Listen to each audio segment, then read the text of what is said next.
ஆராதனையா இருக்கிறது. அதுதான் இன்னைக்கு மிக முக்கியமாக. அப்ப யார் அவர் யார் என்று அறியாமல் அவரை எப்படி நாம் தியானிக்க முடியும்? அவர் யார் என்று அறியாமல் அவரை எப்படி ஆராதிக்க முடியும்? அவர் யார் என்று அறியாமல் நாம் ஆராதித்தால் அந்த ஆராதனை வீண் என்று அவரே சொல்லி இருக்கிறாரே. அப்ப நம் ஆராதனை புத்தியுள்ள ஆராதனையா இருக்க வேண்டும் என்று வேதம் சொல்லுகிறது அல்லவா? இன்னைக்கு பெரிய டிபேட்டே அதுதான். இன்னைக்கு நிச்சயமாவே கர்த்தருடைய பலத்தின்படி உங்களுக்கு வசனத்தை வைக்க போகிறேன், தியானம் பண்ண போகிறோம். நிச்சயமாகவே இந்த வார்த்தை பெரிய ஒரு ஆசீர்வாதத்தை கொண்டு வரும் என்பதில் எந்த சந்தேகம் இல்லை. அன்பு தேவ பிள்ளைகளே, நான் வழக்கத்தின்படி சொல்லுகிறது, நம்முடைய கர்த்தரும் அருமை இரட்சகருமாகிய இயேசு கிறிஸ்துவின் ஈடு இணையில்லா நாமத்திற்கு ஸ்தோத்திரம் உண்டாவதாக. கர்த்தராகிய இயேசு கிறிஸ்துவே யெகோவா தேவன் சுவிசேஷ ஊழியங்கள் மூலயமாக இதை பார்த்து கொண்டிருக்கிற கேட்டுக்கொண்டிருக்கிற அத்தனை கர்த்தருடைய பிள்ளைகளையும் ஆண்டவராகிய இயேசு கிறிஸ்துவ நாமத்தினாலே வாழ்த்துகிறோம், ஆசீர்வதிக்கிறோம். ஆண்டவருடைய கிருபை உங்கள் அனைவரோடு கூட இருப்பதாக. வழக்கத்தின்படியே இந்த நாளின் ஆராதனையின் ஆசீர்வாதத்திற்காக நாம் எல்லாரும் இயேசுப்பாவை நோக்கி நாம் ஜெபிப்போமா? எங்கள் அன்பின் பிதாவே, எங்கள் ஆண்டவராகிய இயேசு கிறிஸ்துவே, நேற்றும் இன்றும் என்றும் மாறாதவரே, மகா பரிசுத்தம் உள்ளவரே, இருக்கிறவராகவே இருக்கிறேன் என்றவரே, இல்லாதவைகளை இருக்கிறவைகளைப் போல அழைத்து எங்கள் கரத்திலே கொடுக்கிறவராகிய எங்கள் இயேசு கிறிஸ்துவே உமக்கு ஸ்தோத்திரம். ஆதியும் அந்தமும் ஆனவரே உமக்கு ஸ்தோத்திரம். அல்பாவும் ஒமேகாவும் ஆனவரே உமக்கு ஸ்தோத்திரம். முந்தினவரும் பிந்தினவருமாய் இருக்கிறவரே உமக்கு ஸ்தோத்திரம். இருந்தவரும் இருக்கிறவரும் வருகிறவரும் சர்வ வல்லமையுள்ள தேவாதி தேவனாகிய எங்கள் இயேசு கிறிஸ்துவே உமக்கு ஸ்தோத்திரம். எந்த மனுஷனையும் பிரகாசிப்பிக்கிற மெய்யான ஒளியே உமக்கு ஸ்தோத்திரம். அப்பா, அதிசயங்களை காண பண்ணுவேன் என்று வாக்கு கொடுத்தவரே உமக்கு ஸ்தோத்திரம். ஐயா, 7 பொன் குத்து விளக்குகளின் மத்தியில் உலாவி கொண்டிருக்கிறவரே உமக்கு ஸ்தோத்திரம். 7 நட்சத்திரங்களை தம்முடைய கரத்தில் ஏந்தி கொண்டிருக்கிறவாகிய எங்கள் இயேசு கிறிஸ்துவே உமக்கு ஸ்தோத்திரம். எங்களுக்காக பரலோகத்தை விட்டு இறங்கி வந்தீரே, அடிக்கப்பட்டீரே, நொறுக்கப்பட்டீரே, சிலுவையை சுமந்தீரே, மரணத்தை ருசி பார்த்தீரே, வார்த்தையின்படியே 3ஆவது நாளில் உயிரோடு எழுந்து சதா காலமும் ஜீவனோடு இருக்கிறவரே உமக்கு ஸ்தோத்திரம். ஏசப்பா, கிருபையாக தேடி வந்தவரே உமக்கு ஸ்தோத்திரம். ரட்சித்தவரே உமக்கு ஸ்தோத்திரம். அபிஷேகித்தவரே உமக்கு ஸ்தோத்திரம். இம்மட்டும் நடத்தி வருகிறவரே உமக்கு கோடான கோடி நன்றி, நன்றி, நன்றி ஏசப்பா. இதோ உம்முடைய நாமத்தை பிரஸ்தாபிக்கிற இந்த ஊழியத்தை ஆசீர்வதித்து வருகிறீரே, உமக்கு நன்றி ஏசப்பா. இதோ இந்த நாளிலும் நீர் ஆயத்தம் பண்ணி கொடுத்திருக்கிற பரிசுத்தமான ஆராதனைக்காக நன்றி. இயேசுவாகிய உம்மையே நித்திய பிதாவாக தொழுது கொள்கிற இந்த ஆராதனை ஆசீர்வதிக்க எங்கள் மத்தியில் இறங்கி வாங்கப்பா. நீர் இறங்கி வந்தால்தான் ஆசீர்வாதம், நீங்க இறங்கி வந்தால்தான் விடுதலை. நீர் இறங்கி வராமல் போவீரே ஆனால் இந்த ஆராதனை வீண ஆராதனை இருக்குமே. எங்கள் மத்தியில் வாங்க. நீங்க சொன்னீங்களே, என் நாமத்தால் எதை கேட்டாலும் அதை நான் செய்வேன் என்று சொன்னீரே. என் நாமத்தை பிரஸ்தாபிக்கிற எந்த ஸ்தானத்திலும் உன்னிடத்தில் இறங்கி வந்து உன்னை ஆசீர்வதிப்பேன் என்று சொன்னீரே.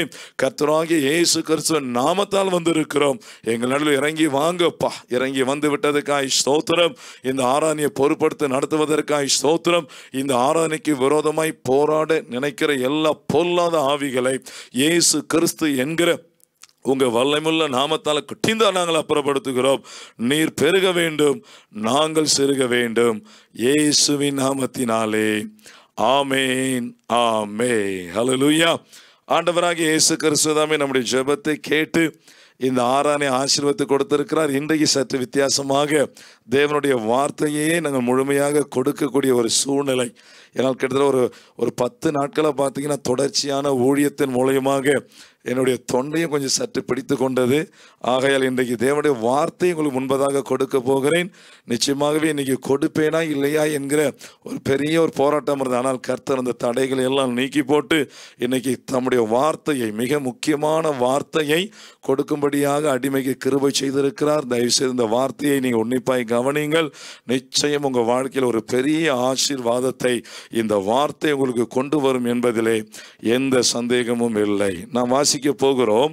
வெளிப்படுத்தின விசேஷம் 2ஆம் அதிகாரம் 7ஆம் வசனத்தை நான் வாசிக்க இருக்கிறேன். தொடர்ந்து 1 யோவான் 5ஆம் அதிகாரம் 4, 5 இது இரண்டுமே தலைப்பு வசனங்களாக நாம் இப்பொழுது வாசிக்க போகிறேன். முதலாவதாக வெளிப்படுத்தின விசேஷம் 2ஆம் அதிகாரம் 7ஆம் வசனத்தை நான் வாசிக்கிறேன். பாருங்கள். ஆவியானவர் சபைகளுக்கு சொல்லுகிறதை காதுள்ளவன் கேட்க கடவன். என்ன? ஜெயம் கொள்ளுகிறவன் எவனோ அவனுக்கு தேவனுடைய பரதீசின் மத்தியில் இருக்கிற ஜீவ விருட்சத்தின் கனியை புசிக்க கொடுப்பேன் என்று எழுது என்கிற வார்த்தையை நாம் அறிந்திருக்கிறோம். அதை நாம் பிடித்து கொள்ளுவோமாக. தொடர்ச்சியாக 1 யோவான் 5ஆம் அதிகாரம் 4, 5 வசனங்களை பக்கம் 329வது பக்கம் நான் வாசிக்கிறேன். தேவனால் பிறப்பது எல்லாம் உலகத்தை ஜெயிக்கும். நம்முடைய விசுவாசமே உலகத்தை ஜெயிக்கிற ஜெயம் என்று சொல்லிட்டு அடுத்த வசனம் சொல்ல மிக முக்கியமான வசனம். இயேசுவானவர் தேவனுடைய குமாரன் என்று விசுவாசிக்கிறவனே அன்றி உலகத்தை ஜெயிக்கிறவன் யார் என்கிற ஒரு அருமையான கேள்வி. கர்த்தர் இந்த வார்த்தையை கொண்டு நம்மோடு கூட பேசுவாராக. ஏன் அருமையான தேவ பிள்ளைகளே, இந்த உலகம் முழுவதும் சிலுவை தியானம் என்கிற பெயரிலே இன்னைக்கு அந்த சிலுவை தியானத்தை செய்து கொண்டிருக்கிறார்கள். கர்த்தருக்கு ஸ்தோத்திரம். உபவாசத்தோடு அதை ஆசரிக்கிறார்கள். உண்மையாகவே மிகுந்த சந்தோஷம். ஆனால் பெரிய வருத்தம் என்னவென்றால் அந்த சிலுவையில் தொங்கினவர் இப்போது அவர் சிலுவையில் அல்ல. அவர் வந்தார், வார்த்தையின்படி மரித்தார், வார்த்தையின்படியே உயிரோடு எழுந்தார், வார்த்தையின்படியே எங்கிருந்து அவர் இறங்கி வந்தாரோ அந்த இடத்தில் அவர் ராஜாதி ராஜாவாக வீற்றிருக்கிறார் என்று வேதம் திட்டவட்டமாய் போதிக்கிறது. ஆனால் என்னை நினைவு கூறும்படி இதை செய்யுங்கள் என்கிற வார்த்தையின்படியாக இன்னைக்கு உலகம் முழுவதும் வருகிற வெள்ளிக்கிழமை பார்த்தீங்கன்னா புனித வெள்ளி என்கிற பெயரிலே அவர்கள் ஆசரிக்க போகிறார்கள். அவருடைய பாடு மரணம் உண்மை ரொம்ப நல்லது. உண்மையாக தியானிப்பது மிகவும் ஆசீர்வாதம். ஏன்னா பவுல் சொல்லுகிறார், அவருடைய மரணத்தை நான் அனுதினமும் என்னுடைய சரீரத்திலே சுமக்கிறேன் என்று சொல்லுகிறார். உண்மை. அதில் தியானம் பண்ணுவது மிகுந்த ஆசீர்வாதம். ஆனால் பெரிய வருத்தம் என்னவென்றால் அந்த சிலுவையிலே அறையப்பட்ட இயேசு யார்? அந்த சிலுவையிலே நமக்காக இரத்தத்தை சிந்தின இயேசு யார்? அதுதானே இன்னைக்கு பெரிய குழப்பமாய் இருக்கிறது. கிபி 3ஆவது நூற்றாண்டுக்கு பிறகாக இந்த சத்தியம் அப்படியே மாற்றப்பட்டு இந்த நாள் மட்டுமாக அதை தானே விசுவாசித்து கொண்டிருக்கிறார்கள் இந்த கிறிஸ்தவ உலகம். அதை நினைக்கும் பொழுதுதான் மிகுந்த மனவேதனையாய் இருக்கிறது. அதுதான் இன்றைக்கு மிக முக்கியமாக. அப்ப யார் அவர்? அவர் யார் என்று அறியாமல் அவரை எப்படி நாம் தியானிக்க முடியும்? அவர் யார் என்று அறியாமல் அவரை எப்படி ஆராதிக்க முடியும்? அவர் யார் என்று அறியாமல் நாம் ஆராதித்தால் அந்த ஆராதனை வீண் என்று அவரே சொல்லி இருக்கிறாரே. அப்ப நம் ஆராதனை புத்தியுள்ள ஆராதனையாக இருக்க வேண்டும் என்று வேதம் சொல்லுகிறது அல்லவா? இன்னைக்கு பெரிய டிபேட்டே அதுதான். இன்றைக்கு நிச்சயமாவே கர்த்தருடைய பலத்தின்படி உங்களுக்கு வசனத்தை வைக்க போகிறேன், தியானம் பண்ண போகிறோம். நிச்சயமாகவே இந்த வார்த்தை பெரிய ஒரு ஆசீர்வாதத்தை கொண்டு வரும் என்பதில் எந்த சந்தேகம் இல்லை. அன்பு தேவ பிள்ளைகளே, நான் வழக்கத்தின்படி சொல்லுகிறது போல இந்த நாள் வார்த்தையை தயவு செய்து குறித்து கொள்ளுங்க. நீங்க தியானம் பண்ணுங்க. உங்களுக்கு சந்தேகம் இருக்குமே ஆனால் எனக்கு ஃபோன் நம்பருக்கு நீங்க தொடர்பு கொள்ளுங்க. நிச்சயமாகவே கர்த்தருடைய வார்த்தையை நாம் தியானம் பண்ணுவோம். அவருடைய வருகைக்கு நாம் ஆயத்தமாவோம். ஹல்லேலூயா. அப்ப நம்ம எடுத்த வசனம் என்ன? ஜெயங்கொள்ளுகிறவனுக்கு தேவனுடைய பரதீசின் மத்தியில் இருக்கிற ஜீவ விருட்சம் அப்படின்னு நான் நித்திய ஜீவனை தருவேன் என்று சொல்லுகிறார். அப்ப நம்ம நித்திய ஜீவன் பெற்றுக்கொள்ள வேண்டுமானால் நாம் ஜெயம் பெற்ற பிள்ளைகளாய் இருக்க வேண்டும் என்று வேதம் சொல்லுகிறது. அப்படியானால் நாம் ஜெயம் கொள்ள என்ன செய்ய வேண்டும்? நிறைய இருந்தாலும் மிக முக்கியமான இந்த ஒரு காரியத்தை உங்கள் முன்பதாக வைக்க போகிறேன். ஏனென்றால் இன்னைக்கு அதுதானே தியானம் பண்ணி கொண்டிருக்கிறார்கள். அப்போ வேதம் என்ன சொல்லுகிறது? இயேசு கிறிஸ்துவை தேவனுடைய குமாரன் என்று விசுவாசிக்கிறவனே அன்றி உலகத்தை ஜெயித்தவன் யார்? அப்ப ஜெயம் கொள்ளணும்னு சொன்னா ஏசப்பாவை எப்படி விசுவாசிக்கணும் என்று வேதம் சொல்லுகிறது என்றால் தேவனுடைய குமாரன் என்று விசுவாசிக்க வேண்டும் என்று சொல்லுகிறது. இது எழுத்து அல்ல, ஆவிக்குரிய அர்த்தம். அதை தானே பிரதர் நாங்கள் செஞ்சிட்டு இருக்கோம்னு சொல்லி நீங்க சொல்லலாம். ஆனால் தேவனுடைய குமாரன் என்றால் என்ன அர்த்தம் என்பதை தான் இன்றைக்கு தியானம் பண்ண போகிறோம். ஏனென்றால் நமக்கு கொடுக்கப்பட்ட பிரதான கற்பனை என்ன? இஸ்ரவேலே கேள், நம்முடைய தேவனாகிய கர்த்தர் ஒருவரே கர்த்தர், அவர் ஒருவருக்கே ஆராதனை செய்வாயாக. இதுதான பிரதான கற்பனை. அப்போ ஒரே தேவன் ஒருவராய் கிரியை செய்கிறார் என்றுதான் வேதம் நமக்கு போதிக்கிறது. நாம் ஆராதிக்கிற தேவன் இருவராகவோ மூவராகவோ கிரியை செய்கிற தேவன் அல்ல என்று வேதம் திட்டவட்டமாய் போதிக்கிறது. சங்கீதம் 136 தாவீது தேவனுடைய ஆவியினால நிரம்பி சொன்ன ஒரு அருமையான வார்த்தை, ஒருவராய் பெரிய அதிசயங்களை செய்கிறவரை துதியுங்கள், அவர் நல்லவர், அவர் கிருபை என்றும் உள்ளது என்று சொல்லப்பட்டிருக்கிறது. உபாகமத்தை எடுத்து வாசிங்கன்னா மோசே மூலமாக கர்த்தர் சொல்லுகிறார், கர்த்தர் ஒருவரே அவனை வழி நடத்தினார், அந்நிய தேவன் அவரோட இருந்தது இல்லை என்று சொல்லப்பட்டிருக்கிறது. பாருங்கள், ஆதி ஆகமத்திலிருந்து மல்கியா மட்டுமாக ஒரே தேவன் ஒருவராக வந்திருந்தார். ஆனால் புதிய ஏற்பாடு காலம் வந்த பிறகு எப்படி மூவராக மாற முடியும்? உங்கள் சிந்தனைக்கு நல்ல யோசனை பண்ணி பாருங்க. அப்ப பழைய ஏற்பாடு காலத்துல ஒரு தேவன், புதிய ஏற்பாடு காலத்துல 3 தேவன் இருக்க முடியுமோ? தேவன் பொய் சொல்லுகிற தேவனா? வேதம் சொல்லுகிறது அவர் எவ்வளவேனும் பொய்யுரையாத தேவன் என்று சொல்லப்பட்டிருக்கிறது. அவர் நேற்றும் இன்றும் என்றும் மாறாத தேவனாய் இருக்கிறார் என்று வேதம் சொல்லுகிறது. அப்ப ஆபிரகாமின் தேவன் தானே நம்முடைய தேவனாய் இருக்க முடியும். அப்பொழுதுதான் நம்ம ஆபிரகாமின் சந்ததியாக மாற முடியும். நாம் ஆபிரகாமின் சந்ததி என்று சொல்லிக் கொள்ளுகிறோமே, ஆபிரகாமின் சந்ததி என்று வேதம் திட்டவட்டமாய் போதிக்கிறது. அப்போ ஆபிரகாமின் தேவன் தான் நம்முடைய தேவனாய் இருக்க முடியும். அப்படியானால் இந்த இயேசுயார், அவர் சிலுவையில் தூங்கின இயேசுயார், இந்த ரகசியத்தை அறியாம, இந்த சத்தியத்தை புரிந்து கொள்ளாம நாம் எவ்வளவுதான் ஆராதனை ஏறெடுத்தாலும் அந்த ஆராதனை வீண் என்று இயேசப்பா தம்முடைய வாயை திறந்து சொல்லி இருக்கிறார். என் அருமையான தேவ பிள்ளைகளே, நாம் ஆராதிக்கிற இயேசுயார், அந்த வெளிப்பாடு இல்லாம நம்ம ஆசீர்வாதத்தை பெற்றுக்கொள்ளவே முடியாது. இன்றைக்கு உங்க மனக்கண்கள் திறக்கப்பட ஒப்பு கொடுங்க. அப்படியானால் தேவனுடைய குமாரன் என்றால் வேதம் என்ன சொல்லுகிறது? அதை தான் இன்றைக்கு உங்களுக்கு தியானமாக வைக்க போகிறேன். எல்லாரும் திருப்பிக் கொள்ளுங்கள். யோவான் 10ஆம் அதிகாரம் 22ஆம் வசனத்திலிருந்து 36ஆம் வசனம் மட்டுமாக நாம் தியானம் பண்ண போகிறோம். 8ஆம் அதிகாரத்தையும் தியானம் பண்ணி கொள்ளுங்கள். ஆல்ரெடி நம்ம செய்தியில நம்ம கொடுத்திருக்கிறோம். 8ஆம் அதிகாரத்தையும் தியானம் பண்ணுங்க. இன்றைக்கு 10ஆம் அதிகாரத்தை உங்களுக்கு முன்பதாக வைக்கிறேன். ஏனென்றால் இயேசு தேவனா அல்லது தேவனுடைய குமாரனா என்கிற டிபேட் 4வது நூற்றாண்டிலிருந்து இந்நாள் மட்டுமாக அப்படியே பிரசங்கம் பண்ணி கொண்டு இருக்கிறார்கள். ஆனால் இயேசு யார், வேதம் என்ன சொல்லுகிறது அப்படி என்பதை அறிந்து கொள்ள நம்முடைய கண்களை ஆண்டவர் திறக்க ஒப்பு கொடுப்போமாக. நான் வாசிக்கிறேன், பாருங்கள். எல்லாரும் திருப்பி கொண்டீர்களா? 140வது பக்கம் பாருங்கள். யோவான் 10ஆம் அதிகாரம், தப்பா சொல்ல, 142வது பக்கம், 10ஆம் அதிகாரம் 22லிருந்து 36ஆம் வசனம் மட்டுமாக ஒவ்வொரு வசனமாக வாசிக்கிறேன். நிச்சயமாகவே நீங்கள் புரிந்து கொள்வீர்களாக. பின்பு எருசலேமிலே தேவாலய பிரதிஷ்டை பண்டிகை வந்தது, மாரி காலமுமாய் இருந்தது. 23 இயேசு தேவாலயத்தில் சாலமோனுடைய மண்டபத்தில் உலாவி கொண்டிருந்தார். ரகசியத்தை அறிந்து கொள்ளுங்க. இயேசுப்பா எங்க இருக்கிறாரு? தேவாலயத்துல சாலமோன் மண்டபத்துல இயேசுப்பா உலாவி கொண்டிருந்தார் என்று சொல்லப்பட்டிருக்கிறது. அப்பொழுது யூதர்கள் வராங்க, வந்து அவரை சூழ்ந்து கொண்டு கேட்கிறாங்க, பாருங்களேன், எது வரைக்கும் எங்கள் ஆத்துமாவுக்கு சந்தேகம் உண்டாக்குகிறீர்? யூதர்கள் ஒரு பெரிய சந்தேகம் வந்தாச்சு. யூதர்களுக்கு நல்லா தெரியும், மேசியா கிறிஸ்து யெகோவா தான் மாம்சத்தில் வெளிப்படணும், அவர் ரத்தம் சிந்தப்படணும் என்பது தீர்க்க தரிசனம். ஏசாயா 9:6 அவங்களுக்கு நல்லா தெரியும்.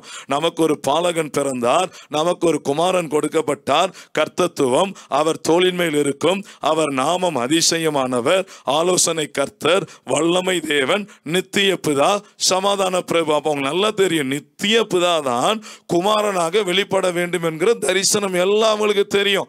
தீர்க்க தரிசனம் எல்லாம் கரைத்து குடித்தவர்கள் தான் யூதர்கள். ஆனா அந்த யூதர்களுக்கு என்ன ஆகி போச்சு?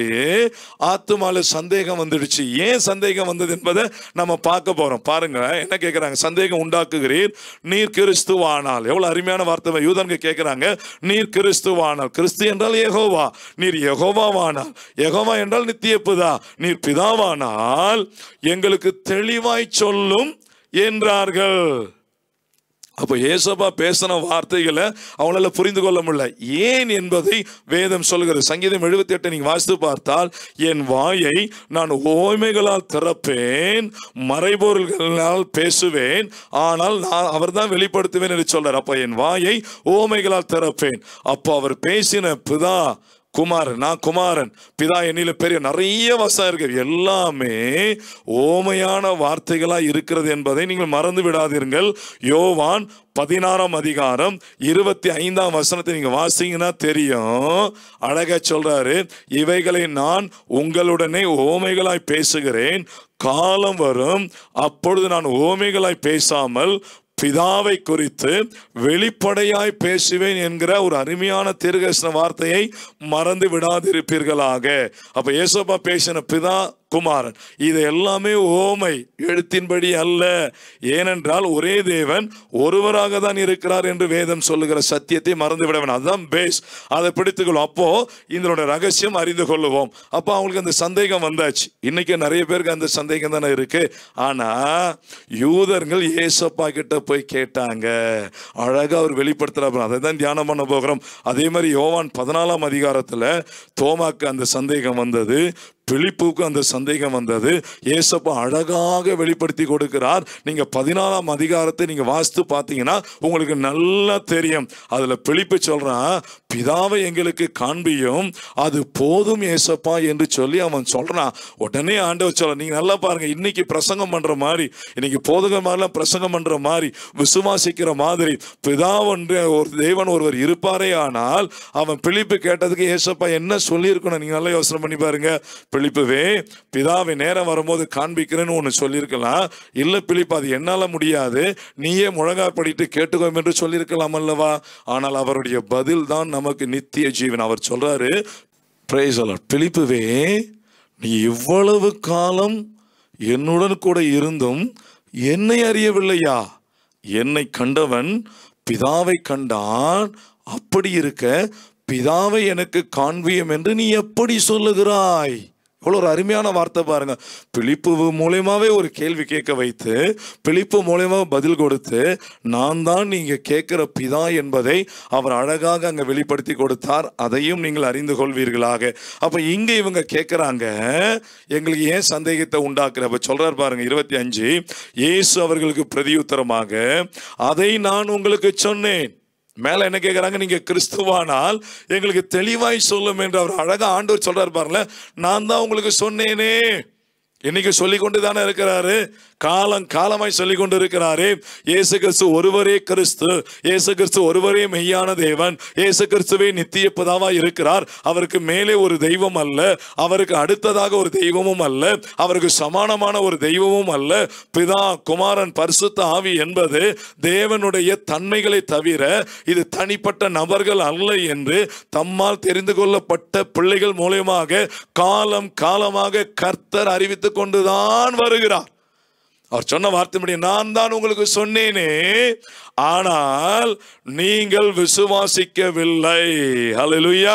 அப்ப யூதர்களுக்கு நல்லா சொல்லி இருக்கிறாரு, நான் தான்பா நீங்க எதிர்பார்க்கிற கிறிஸ்து, நான் தான்பா நீங்க எதிர்பார்த்த நித்திய புதான் என்று சொல்லி கர்த்தர் சொல்லி இருக்கிறாரு. ஆனால் அவர்கள் விசுவாசிக்கவில்லை என்று வேதம் சொல்லுகிறது. பாருங்க, என் பிதாவின் நாமத்தினாலே நான் செய்கிற கிரியைகளே என்னை குறித்து சாட்சி கொடுக்கிறதா இருக்கிறது. எல்லாமே கர்த்தருடைய வெளிப்பாடு. இயேசு கிறிஸ்து யார் என்பதை அவர் தம்மால் தெரிந்து கொள்ளப்பட்ட பிள்ளைகளுக்கு சொல்லி கொண்டுதான் வருகிறார்.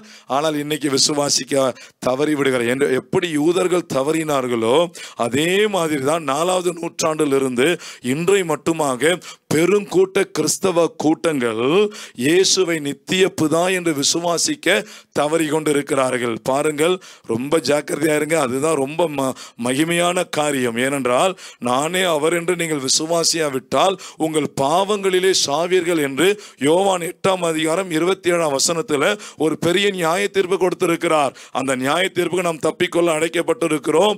தயவாயிலும் உங்கள் ஆத்மாவை ஏசப்பாக்கு கொடுங்க. தயவாயிலும் இருதயத்தை கொடுத்து தியானம் பண்ணி பாருங்க.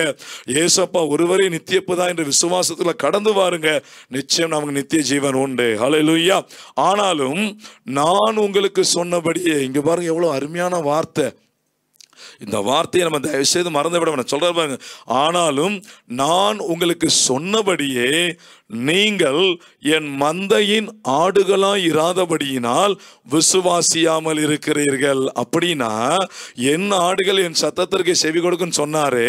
அப்ப யார் யார் எல்லாம் அவருடைய ஆடுகளோ, யார் யார் எல்லாம் பரலோகத்திற்கு செல்ல வேண்டும் என்று கர்த்தர் முன்குறித்திருக்கிறாரோ அவர்கள்தான் இயேசுவை நித்திய பிதா என்று விசுவாசிப்பார்கள் என்று நான் சொல்லவில்லை, என் வாய் சொல்லவில்லை. இயேசுப்பா அவருடைய வார்த்தையை வெளிப்படுத்தி கொடுத்திருக்கிறார். ஹல்லேலூயா. மறந்துடாதீங்க, இந்த நித்திய ஜீவனுக்குள்ள கடந்து வாருங்க. நம் இதுவரைக்கும் எப்படி வேணாலும் இருக்கலாம் அன்பு தேவ பிள்ளைகளை. இன்றைக்கு கர்த்தர் தம்முடைய வார்த்தையை உங்களுக்கு முன்பதாக பேசிக் கொண்டிருக்கிறார். இயேசுப்பா நீங்க எல்லாரும் ரட்சிக்கப்பட வேண்டும் என்று சித்தம் கொண்டு இந்த வார்த்தை உங்களோடு கூட இடைப்பட்டு கொண்டிருக்கிறார். இந்த வார்த்தைக்கு செவி கொடுப்பீர்களாக சொல்றார் பாருங்க. என் ஆடுகள் என் சத்தத்துக்கு செவி கொடுக்கிறது, நான் அவைகளை அறிந்திருக்கிறேன், அவைகள் ஆடுகள் எனக்கு பின் செல்லுகிறது. ஏன்னா அவர் தான் மெய்ப்பர். ஒரே மெய்ப்பன் தானே இருக்க முடியும். தாவீது சொன்ன கர்த்தர் என் மெய்ப்பராய் இருக்கிறார் என்ற வார்த்தையின்படியாக யோவான் 10ஆம் அதிகாரத்தில் கூட இயேசுப்பா சொல்ல, நானே நல்ல மெய்ப்பன் என்று அவர் சொல்லி இருக்கிறாரே. அவர் தான் நல்ல மெய்ப்பன். அவர் தான் ஆடுகளுக்காக ஜீவனை கொடுத்த மெய்ப்பன், ஒரே மெய்ப்பன்.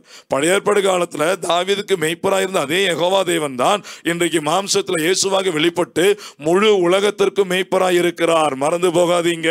அதனால சொல்றாரு, என் ஆடுகள் என் சத்தத்துக்கு செவி கொடுக்கிறது சொல்லிட்டு 28, நான் அவைகளுக்கு நித்திய ஜீவனை கொடுக்கிறேன், அவைகள் ஒரு காலம் கெட்டு போவது இல்லை, ஒருவனும் அவைகளை என் கையிலிருந்து பறித்துக் கொள்வதும் இல்லை. அடுத்த வசனம், அவைகளை எனக்கு தந்தை என் பிதா எல்லாரிலும் பெரியவர். இங்கதான் ஜனங்க இடறி போறாங்க.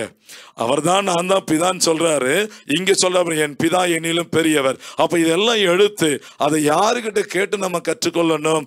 ஏசப்பா கிட்ட முட்டி போட்டு, ஏசப்பா பிலிப்புக்கு வந்த சந்தேகம் எனக்கு வந்திருக்கிறது, பிலிப்புக்கு வெளிப்படுத்தினார் அல்லவா, யூதர்களுக்கு வெளிப்படுத்தினார் அல்லவா, அதே விதமாக நாம ஒரு குழந்தையை போல முழங்கார் படிட்டு, ஏசப்பா நீர் ஒரே ஒரு தெய்வம் தானா, இல்ல உமக்கு மேல ஒரு தெய்வம் உண்டா, உமக்கு மேல ஒரு பிதா உண்டா என்பதை நீங்க ஜெபம் பண்ணி கேட்பீங்களே, ஆனால் நிச்சயம் கர்த்தர் உங்களோடு கூட பேசுவார். என்ன பேசுவார்? இல்ல மகனே, இல்லை சகோதரியே, நான் ஒருவரே நித்திய பிதா என்று யூதர்களுக்கு பேசினது போல, பிலிப்புக்கு பேசினது போல, அப்போஸ்தலர்களுக்கு பேசினது போல, அப்போஸ்தலர்கள் மூலமாக முழு உலகத்துக்கு பேசினது போல இயேசப்பா உங்களோடு கூட பேசுவார் என்பதிலே எந்த சந்தேகமும் இல்லை. ஹல்லேலூயா. பாருங்களேன், அவைகள் என் தந்தை என் பிதா எல்லாரிலும் பெரியவராய் இருக்கிறார், அவைகளை என் பிதாவின் கையிலிருந்து பறித்துக் கொள்ள ஒருவனாலும் கூடாது. மேல சொல்றாரு, என்கிட்ட இருந்து ஒருவரும் பறித்துக் கொள்ள கூடாது சொல்றாரு. அடுத்த வசனம், என் பிதாவுடைய கரத்திலிருந்து பறித்துக் கொள்ள இயலாது. இதுதான் ஜோடி சேர்க்கிற காரியம். அவர் தான் நித்திய. அடுத்த வசனத்துல ஆணித்தரமா சொல்றாரு பாருங்க, நானும் பிதாவும் ஒன்றாயிருக்கிறோம். ஹல்லேலூயா. எங்க சொன்னாரு ஏசப்பா 2 பேருன்னு, இல்ல 3 பேர்னு சொன்னாரா? ஏசப்பா வாயை திறந்து சொல்றாரு, நானும் பிதாவும் ஒன்றாயிருக்கிறோம். ஆங்கில வேதாகமத்தை எடுத்து வாசிக்கணும் தெரியும். I and my father are one. எப்படி 2 பேரா இருந்தா அவர் ஒண்ணுன்னு சொல்ல முடியுமா? கர்த்தர் பெரிய காரியங்களை செய்வார். Praise the Lord. Hallelujah. பாருங்க எவ்வளவு அருமையா ஆண்டவர் சொல்றாரு, நானும் பிதாவும் ஒன்றா இருக்கிறோம். அப்ப ஏசப்பாவே ஒண்ணுன்னு சொன்னப்பட்ட பிறகு எப்படி 2-3 பேரா இருக்க முடியும்? உங்கள் சிந்தனைக்கு ஜாக்கிரதை. பாருங்க, அடுத்தது அவர் சொன்ன மாத்திரத்திலேயே அப்பொழுது யூதர்கள் மறுபடியும் அவர் மேல் கல் எறியும்படி கல்லுகளை எடுத்துக்கொண்டார்கள். அவர் உண்மையை சொல்றாரு, ஏம்பா நீங்க கேட்ட கிறிஸ்து நான் தான்பா, நீங்க கேட்ட பிதா நான் தான்பா, நான் தான் உங்களுடைய நித்திய பிதா என்பதை ஆணித்தரமா சொல்றாரு. ஆனா அதை விசுவாசிக்க மறுதளித்த யூதர்கள் அவர் மேல் கல் எறியும்படி கல்லுகளை எடுத்துக்கொண்டார்கள் என்று வேதம் சொல்லுகிறது. ஹல்லேலூயா. இன்னைக்கும் பாத்தீங்கன்னா இயேசு கிறிஸ்து ஒருவரே மெய்யான தேவன் என்று பிரசங்கிக்கிற பிள்ளைகளை பரியாசம் பண்ணுகிற கூட்டம் எக்கச்சக்கமாய் வந்து விட்டார்கள். இவர்கள் அந்தி கிறிஸ்து என்று சொல்லுகிறார்கள், இவர்கள் இயேசு நாமக்காரர்கள் என்று சொல்லுகிறார்கள். அன்னைக்கு எப்படி யூதர்கள் கல்லுகளை எடுத்துக்கொண்டு எரிய தொடங்கினார்களோ இன்றைக்கும் அதை தான் நடந்து கொண்டிருக்கிறது என்பதை நீங்கள் அறியாமல் இருக்க நான் மிகவும் ஜெபித்துக் கொள்ளுகிறேன். நீங்கள் அறிந்து கொள்ள வேண்டும். இன்னைக்கு அதுதான் நடக்குது. இன்னைக்கு அப்படிதான். இயேசு ஒருவரே நித்தியப்பதான் சொன்னா எல்லாரும் வெகுண்டு எழுதுறாங்க. எப்படி அன்னைக்கு யூதர்கள் எழுந்தார்களோ அப்படி. ஆனா அறிந்து கொள்ள நீங்க ஏன் தவறி விடுகிறீங்க? என் அன்பு தேவ பிள்ளைகளே, போதகர்மார்களே, சபையாரே, விசுவாச பிள்ளைகளே, வேதத்தை ஆராய்ந்து பார்க்கும்படி தானே நாங்கள் சொல்லுகிறோம். நீங்கள் வேதத்தை ஆராய்ந்து பார்த்தால் கர்த்தர் உங்களோடு இடைபடுவார் அல்லவா? நீங்கள் பரலோகத்துக்கு போக வேண்டும் என்று தானே பேசி கொண்டிருக்கிறோம். நீங்கள் நித்திய ஜீவனை அடைய வேண்டும் என்று தானே சொல்லி கொண்டிருக்கிறோம். இயேசு ஒருவரே தெய்வம் என்பதான வேதம் சொல்லுகிற சத்தியம். சாத்தான் எல்லாருடைய மனக்கண்களை குருடாக்கி ஒரே தேவனை 3 நபர்களாக மாற்றி ஆராதிக்க வைக்கிறானே, அது வீண் ஆராதனை தான். அதை தானே சொல்லி கொண்டிருக்கிறோம். தயவாகிலும் வேதத்தை பக்கம் திரும்புங்க. பாருங்க, அவர் சொல்றாரு, கல்லெறிய தொடங்கினார்கள். இயேசு அவர்களை நோக்கி சொல்றாரு, நான் என் பிதாவினாலே, பிதா என்றால் தேவ ஆவி, தேவ ஆவியினாலே அநேக நற்கிரியைகளை உங்களுக்கு காண்பித்தேன். அவைகளில் எந்த கிரியை நிமித்தம் என்மேல் கல் எறிகிறீர்கள் என்றார்கள். அது யூதருங்க கேட்கிறார். ஏசப்பா யூதர்களை பார்த்து கேட்கிறாரு, எதற்காக கல் எறிகிறீங்க? நான் நல்ல காரியம் தானே செஞ்சேன், எந்த நற்கிரியை நிமித்தம் என்மேல் கல் எறிகிறீர்கள் என்று கேட்கிறாரு. அதுக்கு யூதர்கள் சொல்றாங்க பாருங்க, ரொம்ப முக்கியமானது விஷயத்தை நம்ம பார்க்க போறோம். யூதர்கள் அவருக்கு பிரதியுத்தரமாக, நற்கிரியை நிமித்தம் நாங்கள் உன்மேல் கல் எறிகிறது இல்லை, நீ மனுஷனாயிருக்க, அவங்க சொல்றாங்க பாருங்க, நீங்க மனுஷனாயிருக்க உன்னை தேவன் என்று சொல்லி இவ்விதமாக தேவ தூஷணம் சொல்லுகிறபடியினாலே உண்மை கல் எறிகிறோம் என்றார்கள். அல்லேலூயா. இன்னைக்கும் ஒரு கூட்டம் ஏசப்பாவை மனுஷனாக தான் நினைச்சிருக்கிறாங்க. யோசேப்புடைய மகன், மரியாளுடைய மகன் என்று தான் சொல்றாங்க. இன்னைக்கு ஏசப்பாவை படையற்பாடு கால தீர்க்கதரிசிகளை ஒருவர் என்று தான் சொல்றாங்க. ஆனா ஏசப்பா என்ன சொல்றாரு? நான் தான் பிதா என்று அவர் பிரசங்கிக்கிறார். அல்லேலூயா. உடனே அவளுக்கு கோபம் வருது. நீ மனுஷனா தானே இருக்கிற, நாங்கள் உன்னை தெரிஞ்சிருக்கிறோமே, நீ மரியாளுடைய மகன் தானே சொல்லி ஒரு இடத்துல சொல்றாங்க. நீ மனுஷன், ஆனா உன்னை தேவன் என்று நீ சொல்லலாமா என்று சொல்லி நாங்கள் கல்லெறிகிறோம் சொல்றாங்க. அதுக்கு அவர் சொல்றாரு பாருங்க, இயேசு அவர்களுக்கு பிரதியுத்தரமாக, தேவர்களாய் இருக்கிறீர்கள் என்று நான் சொன்னேன் என்பதாய் உங்கள் வேதத்தில் எழுதியிருக்கவில்லையா? ஹல்லேலூயா. ஆண்டவர் சொல்றாரு யூதர்களை பார்த்து, நான் என்ன சொல்லியிருக்கிறேன்? வேதத்துல நான் சொன்னதாய். எங்கங்க படையற்பாடு இன்னைக்கு பிரசங்கம் பண்ற மாதிரி படையற்பாடு காலத்துல எங்கப்பா ஏசப்பா வந்தாங்க? ஏசுன்ற நாம எங்க வந்துச்சு? இல்லையே. ஆனா இந்த வசனம் சங்கீதம் 82 அதிகாரம் 6 வசனத்தை வாசித்து பார்த்தா தெரியும். அங்கு யெகோவா என்கிற நாமத்தில் இருந்தபோது, பிதாவாக இருந்தபோது அவர் பேசின வார்த்தையை இங்கு ஏசப்பா கோடிட்டு காட்டுகிறார். என்ன சொல்றாரு? நான் சொன்னேன் என்பதாய் நீங்கள் வேதத்தில் வாசிக்க. எவ்வளவு அழகா சொல்ல பாருங்க. நான் தாயா நீங்கள் ஆராதித்த யெகோவா தேவன் என்பதை இந்த வசனத்தின் மூலமாக இயேசு வெளிப்படுத்துகிறார். ஹல்லேலூயா. நான் சொன்னேன் என்பதாய் நீங்கள் உங்கள் வேதத்தில் எழுதியிருக்கவில்லையா? தேவ வசனத்தை பெற்றுக் கொண்டவர்களை தேவர்கள் என்று அவர் சொல்லியிருக்க. இப்ப பாத்தீங்களா, முதல்ல நான் சொன்னேன்னு சொல்றாரு, இப்ப அவர் என்று சொல்றாரு. அப்ப நானே அவர், நானே உங்கள் பிதா, பிதாதான் நான் தான் பிதா என்பதை எவ்வளவு அருமையான வார்த்தைகள் மூலமாக பேசிக் கொண்டிருக்கிறார் பாருங்க. இங்கதான் மிக முக்கியம். தேவகுமாரன் என்றால் என்ன அர்த்தம் என்று நம்ம பார்த்தோமே, இங்குதான் கர்த்தர் நம்மோடு கூட பேசுகிறார் பாருங்கள். தேவ வசனத்தை பெற்றுக்கொண்டவர்களை தேவர்கள் என்று அவர் சொல்லி இருக்க, வேத வாக்கியமும் தவறாததா இருக்க, பிதாவினால் பரிசுத்தமாக்கப்பட்டும் உலகத்தில் அனுப்பப்பட்டும் இருக்கிற நான் என்னை தேவனுடைய குமாரன் என்று சொன்னதினாலே தேவ தூஷணம் சொன்னா என்று நீங்கள் சொல்லலாமா? ஹல்லேலூயா. ஏசப்பா தன்னை தேவனுடைய குமாரன் என்று சொன்னதாக இங்கே எழுதுகிறார். ஆனால் மேல என்ன சொல்றாங்க? நீ மனுஷனாய் இருக்க. எத்தனாவது வசனம்? 33. ரொம்ப முக்கியம். 33ஆம் வசனத்தையும் 36ஆம் வசனத்தையும் தயவாக தியானம் பண்ணி பாருங்க. மிக முக்கியமான காரியம். இன்னைக்கு தேவனுடைய இயேசு தேவனுடைய குமாரன், குமாரன் என்று சொல்றாங்களே, தேவனுடைய குமாரன் என்றால் என்ன அர்த்தம்? அழகா சொல்றார் பாருங்க. நான் என்னை தேவனுடைய குமாரன் என்று நான் சொல்றேன், நீங்க கல்லெறிறீங்கன்னு. ஆனா யூதருங்க என்ன சொல்றாங்க? நீ மனுஷனாயிருக்க உன்னை நீ என்ன சொல்ற? தேவன் என்று சொல்லுகிறாய். ஹல்லேலூயா. ஆனா ஏசப்பா சொன்னாரு, நான் தேவனுடைய குமாரன் தானே சொன்னேன். அப்ப தேவனுடைய குமாரன் என்று சொன்னால் தேவன் என்று அர்த்தம். ஹல்லேலூயா. அப்ப தேவனுடைய குமாரன் என்றால் இன்னொரு ஆள் அல்ல, இன்னொரு நபர் அவர் அல்ல. இயேசு தன்னை தேவனுடைய குமாரன் என்று சொன்னா என்ன அர்த்தம்னா, நான் தான் வானத்தையும் பூமியும் படைத்த யெகோவா தேவன் என்று அர்த்தம். ஹல்லேலூயா. இதை அறிந்து கொள்ள மனக்கண்கள் திறக்கப்பட ஒப்பு கொடுங்க. இதுதான் வேதம் சொல்லுகிற சத்தியம். இயேசு தன்னை தேவனுடைய குமாரன் என்று சொன்னா என்ன அர்த்தம் சொன்னா, அவர்தான் தேவன் என்று அர்த்தம். ஹல்லேலூயா. அப்படிதான் கேட்கிறாரு சீஷர்களை பார்த்து, சீஷர்களே நீங்க போய் பிரசங்கம் பண்றீங்களே, ஜனங்கள் என்னை யார் என்று சொல்லுகிறார்கள்? ஒருத்தர் சொல்றாங்க நீங்க எரேமியா என்று சொல்றாங்க, நீங்க யோவான் ஸ்நானகன் என்று சொல்றாங்க, நீங்க எலியா என்று சொல்லுகிறாங்க, நீங்க பழைய ஏற்பாடு தீர்க்கதரிசிகள் ஒருவர் என்று உங்களை பத்தி சொல்றாங்கன்னு. சரி, அதெல்லாம் விட்டுருங்கப்பா, நீங்க போய் என்ன பிரசங்கம் பண்றீங்களே, நீங்கள் என்னை யார் என்று சொல்லுகிறீர்கள் என்று கேட்டபோது 12 சீஷர்ல முந்தி பேதுரு சொல்றாரு, அப்பா நீர் ஜீவனுள்ள தேவனுடைய குமாரனாகிய கிறிஸ்து என்று சொன்ன மாத்திரத்தில் கர்த்தர் சொல்லுகிறாரு, சீமோனே நீ பாக்கியவான், பரலோகத்தின் வெளிப்பாடு இது, நீ பாக்கியவான் என்று சொல்லி அவனை வாழ்த்துகிறார். அப்ப என்ன அர்த்தம்? இப்ப நாம் தியானம் பண்ணினது போல தேவனுடைய குமாரன் என்றால் இன்னொரு ஆள் அல்ல, தேவன் என்று அர்த்தம். அப்போ பேதுரு என்ன சொல்றான்? நீர் ஜீவனுள்ள தேவனுடைய குமாரனாகிய கிறிஸ்து என்றால் தேவனுடைய குமாரன் தான். இப்ப நம்ம தேவன் பார்த்தோம். அப்ப அவன் என்ன சொல்றான்?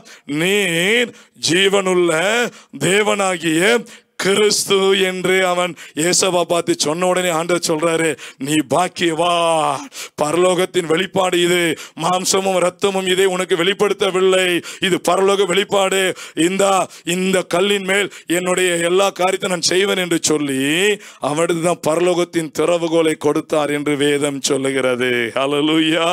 என் அருமையான தேவ பிள்ளைகளே, இந்த இயேசு யார்? சிலுவையில் அறையப்பட்ட இயேசு யார்? சிலுவையில் தொங்கின இயேசு யார்? நமக்காக பாடுகளை சுமந்த இயேசு யார்? அவர் இன்றைக்கு பிரசங்கம் பண்ணக்கூடிய வேதத்துக்கு விரோதமான இன்னைக்கு திரித்துவம் என்கிற வார்த்தை வேதத்தில் இல்ல, திரியேகம் என்கிற வார்த்தை வேதத்தில் இல்ல, ட்ரினிட்டி என்கிற வார்த்தை வேதத்தில் இல்ல. ஒரே தேவன், ஏக தேவன் என்றுதான் வேதம் சொல்லுகிறது. வேதத்தில் இல்லாத இந்த வார்த்தைகளை நாம் உபயோகிப்பதே பெரிய துரோகம் என்று வேதம் சொல்லுகிறது. ஆனால் இன்றைக்கு சரளமாக பிரசங்கம் பண்ணி கொண்டிருக்கிறார்கள். இல்லை, இன்றைக்கு வேதத்துக்கு விரோதமாக பிரசங்கம் பண்ணப்படுகிற திரியேக உபதேசத்தில் இருக்கக்கூடிய அவர் தேவனுடைய குமாரன், அவருடைய செல்ல குமாரன், அவருடைய செல்ல பிள்ளை, அவர் இன்னொரு ஆளாக இன்னைக்கு பிரசங்கம் பண்ணி கொண்டிருக்கிறார்களே, அது வேதத்துக்கு விரோதமான காரியம். என் அன்பு தேவ பிள்ளைகளை, மிகவும் பாரத்தோடு பிரசங்கம் பண்ணி கொண்டிருக்கிறோம், மிகவும் பாரத்தோடு சொல்லிக் கொண்டிருக்கிறோம். ஏன்? நீங்க நித்திய ஜீவனை பெற்றுக்கொள்ள வேண்டுமே. இயேசு ஒருவரை நித்திய பிதா என்று விசுவாசிச்சாதான் நித்திய ஜீவன். இங்க அழகாய் சொல்லுகிறாரே, அவர் தன்னை தேவனுடைய குமாரன் சொல்றாரு. ஆனா யூதர்கள் சொல்றாங்க நீ மனுஷன், ஆனா உன்னை தேவன் என்று சொன்ன. அப்ப வேதம் என்ன சொல்றது? தேவனுடைய குமாரன் என்றால் தேவன் என்று அர்த்தம். ஹல்லேலூயா. அப்ப வேதத்துல எங்கெங்க எல்லாம் தேவனுடைய குமாரன் என்கிற வார்த்தை கொடுக்கப்படுகிறதோ அங்கெல்லாம் நீங்கள் தேவன் என்று போட்டு வாசிச்சு பாருங்க, அன்னைக்கு தெரியுங்க இயேசு கிறிஸ்து ஒருவர் தான் மெய்யான தேவன் என்று. ஹல்லேலூயா. ரோமர் 9:5 உங்களுக்கு நல்லா தெரியுமே, இவர் என்றென்றைக்கும் ஸ்தோத்தரிக்கப்பட்ட சர்வத்திற்கும் மேலான தேவன், ஆமென் என்று முத்திரை கொடுக்கப்பட்டிருக்கிறது. இவர் மேலான தேவன் என்று சொல்லப்பட்ட பிறகு இவருக்கு மேல ஒரு தெய்வம் இருக்க முடியுமா? இல்லை. என் அன்பு தேவ பிள்ளைகளே, இயேசு ஒருவரே நித்திய பிதா, இயேசு ஒருவரே நித்திய ஜீவனை கொடுக்கிறவர். அவருக்குள் அநேக தன்மைகள் இருந்தது. பிதாவும் அவர்தான், குமாரனும் அவர்தான், பரிசுத்த ஆவியாக நம் மத்தியில் உலாவி கொண்டிருக்கிற தேவன் அவரே. அவருடைய ஒப்பற்ற நாமம் கர்த்தராகிய இயேசு கிறிஸ்து. ஹல்லேலூயா. இதுதாங்க சத்தியம், இதுதாங்க சத்தியம். இதுக்கு கீழ்ப்படிஞ்சா நமக்கு நித்தியத்தை தருவார் இயேசு கிறிஸ்து. அப்போ சிலுவையில் அறையப்பட்ட சிலுவையில் தொங்கின இயேசு யார்? அவர்தான் வானத்தையும் பூமியும் படைத்த யெகோவா தேவன் என்பதை மறந்து விடாதிருங்க. அதை உணர்ந்து அவர் ஒருவருக்கே ஆராதனை ஏறிடுங்க.